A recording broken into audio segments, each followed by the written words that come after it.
அன்பு நண்பர்களே, அனைவருக்கும் அன்னை சமையல் உமாவின் அன்பான வணக்கங்கள். இன்றைக்கி அன்னை சமையலில் பார்க்க போகிறது சூப்பரான வெரைட்டி ரைஸுங்க.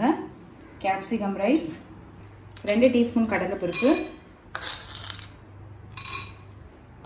2 டீஸ்பூன் தனியா, 5 காஞ்ச மிளகாய், 1/2 டீஸ்பூன் சீரகம், 1/4 டீஸ்பூன் மிளகு, 1 டேபிள் ஸ்பூன் வேர்க்கடலை. இதெல்லாத்தையும் ஸ்லோலே வச்சு நல்ல வாசனை வர வரைக்கும் வறுத்துக்கலாங்க.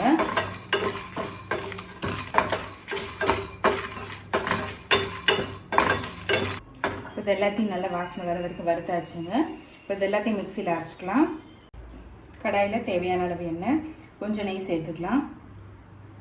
1 பட்டை, 1 டீஸ்பூன் சோம்பு, கொஞ்சம் கருவேப்பிலை, பொடியாக நறுக்கின பூண்டு,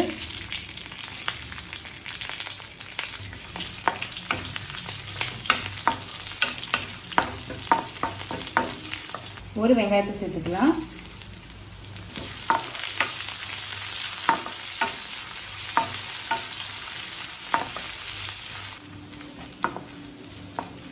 ஒரு குடமிளகாய் சேர்த்துக்கலாங்க. தேவையான அளவு உப்பு,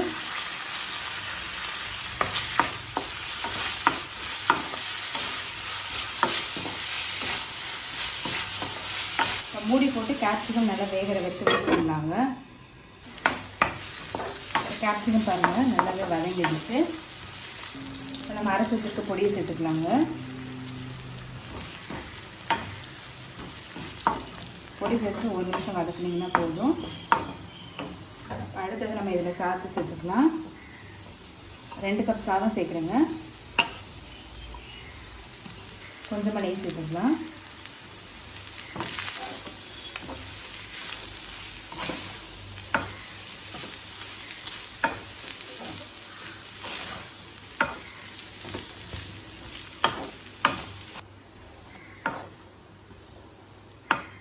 பொடி அரைச்சி வச்சுட்டிங்கன்னா ஒரு 5 நிமிஷத்துக்குள்ளே ரெடி பண்ணிடலாங்க.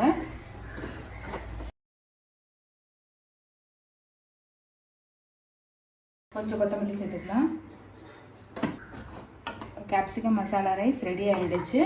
நம்ம சர்வ் பண்ணிடலாம். சுவையான குடமிளகாய் சாதம் ரெடி ஆகிடுச்சு. ரெசிபியை ட்ரை பண்ணி பாருங்கள். கண்டிப்பாக உங்களுக்கு பிடிக்கும். ரெசிபி பிடிச்சிருந்ததுன்னா வீடியோவை லைக் பண்ணுங்கள், கமெண்ட் பண்ணுங்கள், ஷேர் பண்ணுங்கள். இது வரைக்கும் அன்னை சமையல் சேனலை சப்ஸ்கிரைப் பண்ணாதவங்க மறக்காமல் சப்ஸ்கிரைப் பண்ணிவிடுங்க. தேங்க்யூ.